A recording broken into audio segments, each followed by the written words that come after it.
আসসালামু আলাইকুম। গ্রামের জীবন নওগাঁ ফেসবুক পেজ এবং ইউটিউবের নতুন একটি ভিডিও নিয়ে আপনাদের মাঝে হাজির হলাম। আজকে ভিডিওটি মূলত তাদের জন্য যেসব বন্ধুরা বা ভাইয়েরা আমাকে কমেন্ট করেছিলেন বা কলেজে যখন যাই তারা প্রশ্ন করতেন, ভাইয়া আপনি তো ব্যবসা করতেছেন, ব্যবসা ভালো মনে হচ্ছে না চাকরি করবো ভাই, কোনটা করলে ভালো হবে, একটু সুনির্দিষ্ট পরামর্শ দেবেন। গতকালকে আমার দোকানে একজন আসছিলেন, বিদেশ থেকে তিনি আসছেন। আসার পর আমার দোকানে আসছেন যে, নামুল, তোমার ভিডিও আমি অনেকদিন ধরে ফেসবুক বা ইউটিউবে দেখি, তোমার কাছে একটা আমি পরামর্শ চাচ্ছিলাম যে আমি ব্যবসা করব না কি করব।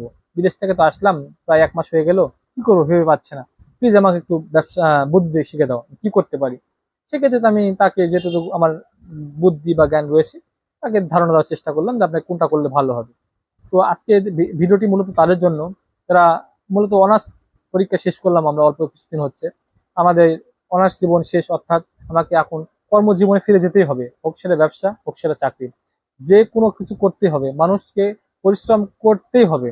বসে থেকে চাইলেই খেতে পারবেন না। এতদিন আপনি বাবার ঘরে বসে থেকে খেয়েছেন, কিন্তু আপনাকে তো কিছু কর্ম করতে হবে, কেননা প্রাপ্ত বয়স হয়েছে, কিছুদিন পর বিয়ে করতে হবে বা যে কোনো কর্মেতে আপনাকে ফিরতে হবে। আপনি ডিসিশন আপনাকেই নিতে হবে, আপনি কি করবেন, চাকরি করবেন না ব্যবসা করবেন। তো মূলত চাকরিতে আসে।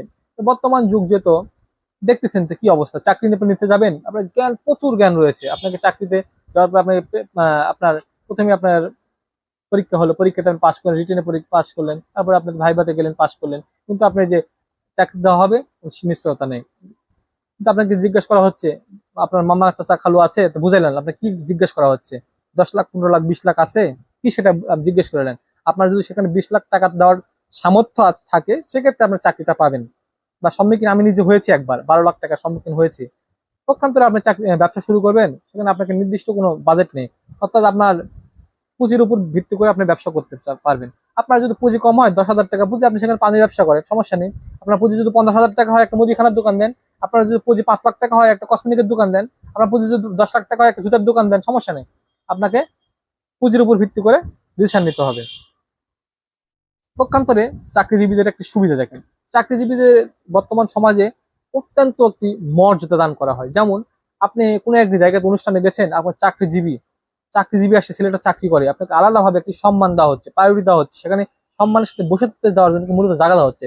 পক্ষান্তরে দেখেন ব্যবসাতে চলেন, সেখানে আপনাকে নির্দিষ্ট কোনো ভাবে কোনো সম্মান বা রেসপেক্ট করাই হচ্ছে না। দেখেন আপনাকে সেখানে কোনো মানে নির্দিষ্ট ভাবে কোনো সম্মান দেওয়া হবে না। আপনার বিয়ে করতে চলেন, আপনার মেয়ের বাবা জিজ্ঞেস করবে ছেলে কি করে, কিন্তু বললেন আমি চাকরি করি, সেক্ষেত্রে আপনার এক ব্যক্তি এক কণ্ঠে সেখানে আপনাকে বিয়ে দিতে রাজি হচ্ছে। পক্ষান্তরে ব্যবসাতে চলেন, ব্যবসাতে দেখেন তার চাইতে কিন্তু বেশি ইনকাম করেন, সমস্যা নেই, কিন্তু কি আপনার মেয়ের বাবাকে জিজ্ঞেস করবেন আপনি কি করেন। আপনি যদি বলেন ব্যবসা করেন, সেক্ষেত্রে দেখেন আপনার নির্দিষ্ট ভাবে যে ব্যবসা করে ছেলের সাথে বিয়ে দেবো এমন কোনো নির্দিষ্ট সিদ্ধান্ত আপনি দিতে পারছে না, বা বিয়ে দিবে এমন কোনো নির্দিষ্ট কোনো নিশ্চয়তা নেই। এবার আসেন চাকরির ক্ষেত্রে সীমাবদ্ধতা। আপনাকে সকাল 9টায় টাইম দিয়েছে বস, সকাল 9টার মধ্যে আপনাকে উপস্থিত হতে হবে। 9টার সময় আপনি উপস্থিত হলেন, 9টা থেকে চাকরিতে আপনি জয়েন করছেন, 9টায় 10টা 11টা 12টা 1টা 2টা 3টা 4টা চলছে চলছে চলছে, রাত 8টা পর্যন্ত চলছে, বা 10টা পর্যন্ত। এমনও চাকরি রয়েছে বাংলাদেশে 12টা পর্যন্ত, সকাল 8টা থেকে 12টা পর্যন্ত চাকরি করবেন। করার পরে আপনাকে কি বেতন দিবে, সর্বোচ্চ আপনাকে বেতন দিবে সাপোজ ধরলাম 30,000 টাকা। পক্ষান্তরে আপনি ব্যবসাতে চলেন, আপনার নির্দিষ্ট কোনো সময় নেই, অর্থাৎ আপনার যদি মন চায় আজকে সকাল 10টায় যাবো, সকাল 10টা, যদি মন চায় 12টায় যাবো 12টায়, মন চায় 2টায় যাবো, দুপুর 2টায় নির্দিষ্ট কোনো সময় নেই। অর্থাৎ প্রশ্নকে সম্মুখীন হতে হচ্ছে না যে আপনাকে, যে আপনি এত দেরিতে কেন আসলেন, আপনাকে সম্মুখীন হতে হচ্ছে না। কিন্তু আপনি চাকরিতে চলেন, 9টার যদি 1 মিনিট হয় লেট হয়, সেখানে আপনাকে প্রশ্ন সম্মুখীন হতেই হবে, কেন আসলে না। এবার আসে চাকরির ক্ষেত্রে কিছু অসুবিধা। আপনাকে বস আপনাকে চাকরিতে একটা টার্গেট দিবে, সাপোজ 10 লাখ টাকা টার্গেট, 10 লাখ টাকা আপনাকে টার্গেট পূরণ করতে হবে। 10 লাখ টাকা যদি পূরণ করতে না পারেন, সেক্ষেত্রে আপনার বেতন থেকে কমিশন কাটা হবে, বা আপনি কমিশনের মাধ্যমে সে কিছু পণ্য বিক্রি করবেন। সাপোজ আপনাকে 10 লাখ টাকা দেওয়া হয়েছে, আপনার পূরণ হচ্ছে টার্গেট 8 লাখ টাকা, সেক্ষেত্রে আপনি 2 লাখ টাকা জন্য আপনাকে প্রচুর কথা সম্মুখীন হতে হবে, প্রচুর সমালোচনা করবে আপনাকে। এক কথায় এমনকি শুনেছি, আমি সঠিক জানি না, বস্তা নাকি গালি গালাজও করেন এই স্যারদেরকে। পক্ষান্তরে আপনি দেখেন ব্যবসাতে কোনো এক্সট্রা কোনো ধরনের চাপ নেই, আপনার ব্যবসা একটু কম হচ্ছে, সেক্ষেত্রে লাভ একটু কম হবে, ব্যবসা বেশি হচ্ছে সেক্ষেত্রে লাভ বেশি হবে। আপনার যে লসই হবে তেমন কোনো সম্ভাবনা নেই। কিন্তু আপনি চাকরিতে দেখেন, আপনি বেতন পাচ্ছেন 20,000 টাকা, আপনাকে ঘর ভাড়া দিতে হচ্ছে 10,000 টাকা, এই আদার খরচ দিয়ে আরো 5,000 টাকা, মাসে কত থাকছে সর্বোচ্চ আপনি 5,000 10,000 টাকা আপনি ফিক্সড করতে পারবেন। কিন্তু ব্যবসাতে আপনি দেখেন, আমি ব্যবসা করলাম, প্রতি মাস লাভ 30,000 টাকা, সামনের মাস 40,000 হতে পারে, সামনের মাসে 50,000 হতে পারে, 20,000 হতে পারে, মানতেছি, আবার 10,000 হতে পারে। ব্যবসাতে কখনো জিরো হবে না মাসে, যে আপনি মাসে 20,000 হচ্ছিল, গত মাসে হয়েছে, এই মাসে কখনো জিরো হবে না, মিনিমাম 10,000 হবে। আবার আপনি দেখেন ঈদের একটা মাস, আমরা ব্যবসার কথাই বলি, ঈদের মাসে হিউজ বেচা কেনা হয়। আমি যখন দোকান শুরু করলাম তখন প্রথম মাসে আমার বেচা কেনা দোকানের টোটালি 24,000 টাকা। কিন্তু এখন দেখেন আল্লাহর রহমতে, আপনাদের দোয়াতে, আপনাদের সার্বিক সহযোগিতাতে আমার ব্যবসা হিউজ পরিমাণ হয় আলহামদুলিল্লাহ। আমার ব্যবসা প্রথমে যেখানে 24,000 শুরু করছিলাম প্রতি কেনা, সেখানে প্রায় 3-4 লাখ টাকাও মাসে বেচা কেনা হয় আলহামদুলিল্লাহ। আপনাদের দোয়াতে দোয়া করবেন আমার ব্যবসা যেন আরো উন্নতি করতে পারি। তো আপনারা এরপরে আসেন, চাকরি যাওয়ার একটি আশঙ্কা থাকে। দেখেন চাকরি আপনার যেতেও পারে, যেমন আপনাকে একটি অনুষ্ঠানে গেছেন, আপনাকে ছুটি দিয়েছিল 5 দিন, সেখানে আপনি 7 দিন কাটায় চলে আসছেন, সেখানে আপনাকে চাকরি নাও থাকতে পারে।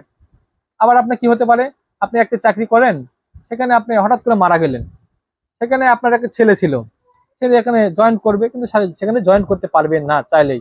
সেখানে আপনাকে বা জয়েন হলেও সেখানে তার বেতন শুরু হবে জিরো থেকে, অর্থাৎ আপনার যে আবার যে নর্মাল কোটা ছিল 20,000 টাকা বেতন সর্বনিম্ন, এই 20,000 টাকা থেকে শুরু হবে বেতন স্কেল। আবার আপনার ব্যবসাতে আসেন, দেখেন আমার এখানে ব্যবসা হচ্ছিল প্রতি মাস 50,000 টাকা লাভ হচ্ছিল, সেখানে আমি যদি মারাও যাই, আল্লাহ না করুক, মারাও যায়, আগামীকাল থেকে যদি আমার বাবাও এখানে আসে, প্রায় 50,000 টাকা মাসে ইনকাম করবে। সেখানে আমার ভাই আসুক 50,000 টাকা ইনকাম করবে, সেখানে আমার ছেলে আসুক 50,000 টাকায় সে ইনকাম করতে পারবে।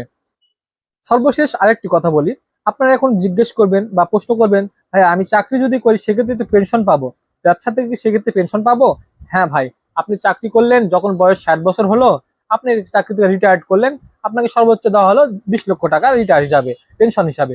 সেই ক্ষেত্রে আপনি যদি ব্যবসাতে দেখেন, আপনি যে ব্যবসা শুরু করেছিলেন মাত্র 10,000 টাকা থেকে বা 50,000 টাকা থেকে, আপনি তার বর্তমান মূলধন 50 বছর পরে মিনিমাম 50 লক্ষ টাকা। সেক্ষেত্রে দেখেন আপনি ব্যবসা করেও সেক্ষেত্রে পেনশনের পরিবর্তে মূলধন ফেরত পাচ্ছেন। আপনার বয়স অনেক হয়ে গেছে, আমার করে খাওয়ার কেউ নেই, সেক্ষেত্রে ব্যবসা বিক্রি চাইলে বিক্রি করে দিতে পারবেন, সমস্যা নেই। আপনার ব্র্যান্ড ভ্যালু রয়েছে, অর্থাৎ মূল্য রয়েছে, আপনার যে ব্র্যান্ড রয়েছে, ব্র্যান্ড ভ্যালু সে বিক্রি করতে পারবেন, আপনার সুনামও বিক্রি করে ইনকাম করতে পারবেন চাইলে। আপনাদেরকে একটি সর্বশেষ একটা ছোট্ট গল্প বলি, সেটা হচ্ছিল আপনার অ্যাকিস গ্রুপ অফ কোম্পানির নাম শুনেছেন আপনারা, অ্যাকিস। অ্যাকিস গ্রুপের কোম্পানির অ্যাকিস তিনি প্রায় 1954 সালে সম্ভবত তিনি বিড়ির ফ্যাক্টরি, বিড়ির ব্যবসা শুরু করেছেন, অর্থাৎ নিজেই তিনি বাড়িতে বিড়ি ভরতেন, কাগজে ভরার পরে সেই বিড়ি প্যাকেট করে বাজারে বিক্রি করতেন। এক পর্যায়ে কি হলো, বিড়ি এত পরিমাণ চাহিদা বৃদ্ধি, বলে বিড়ির চাহিদা বৃদ্ধি পেতে পেতে পেতে পেতে এক সময় বিড়ি কোম্পানি থেকে আরেকটি কোম্পানি, ওখান থেকে আরেকটা কোম্পানি, ওখান থেকে আরেকটা কোম্পানি, বর্তমানে কিন্তু আকিস গ্রুপ অফ কোম্পানি। সেখানে বসুন্ধরার কথা দেখেন, বসুন্ধরা, আরএফএল, প্রাণ, প্রত্যেকটাই, মেঘনা গ্রুপ, যমুনা গ্রুপ, দেখেন প্রত্যেকটা গ্রুপ অফ কোম্পানি হয়ে গেছে। অর্থাৎ ছোট একটি ব্যবসা থেকে, কোম্পানি থেকে তারা বড় বড় কোম্পানিতে রূপান্তর হয়েছে। কিন্তু দেখেন আপনি যখন চাকরি করবেন, পরের অধীনে থাকবেন, আপনার সংসার চলবে, কন্টিনিউ ভালোভাবে চলবে, আপনি চাকরি থেকে বেতন পাচ্ছেন, বাসা ভাড়া দিবেন, খাবেন, হাট বাজার করবেন, কিন্তু খুব সুন্দর রিল্যাক্স জীবন যাপন করবেন। অর্থাৎ যখন আপনি চাকরিতে আপনাকে আর প্রয়োজন নেই, আপনার বয়স 60, তখন আপনাকে চাকরি কিন্তু ছেড়ে দিতেই হবে, বা চাকরি আপনাকে ছেড়ে দিবেই। সেক্ষেত্রে আপনি কি করবেন, আপনাকে আবার কোনো না কোনো কিছু কর্ম করে খেতে হবেই। সর্বশেষ কথা আমার এটাই, যদি আমার কথা থেকে দুঃখ পেয়ে থাকেন নিজ মনে ক্ষমা করে দিবেন, আর আমার ইউটিউব চ্যানেলটি সাবস্ক্রাইব করে দিবেন। আর আপনারা আমার ব্যবসার জন্য সবসময় দোয়া করবেন, আমার ব্যবসার জন্য আরো সম্প্রসারিত করতে পারি, বিস্তার করতে পারি, আমি একটা গ্রুপ অফ কোম্পানির মতো করতে পারি। তো আজকের ভিডিও এখানে শেষ করলাম, ভালো থাকবেন। আর আপনাদের যদি কোনো পরামর্শের প্রয়োজন, ব্যবসা বিষয়ক পরামর্শের প্রয়োজন হয়, আমাদের স্ক্রিনে দেখানো নাম্বার 01740200961 নম্বর, এই নম্বরে যোগাযোগ করবেন, ইনশাল্লাহ সৎ ব্যবসার পরামর্শ দেওয়ার চেষ্টা করবেন ইনশাল্লাহ। আজকের ভিডিও এখানে শেষ করলাম, আসসালামু আলাইকুম।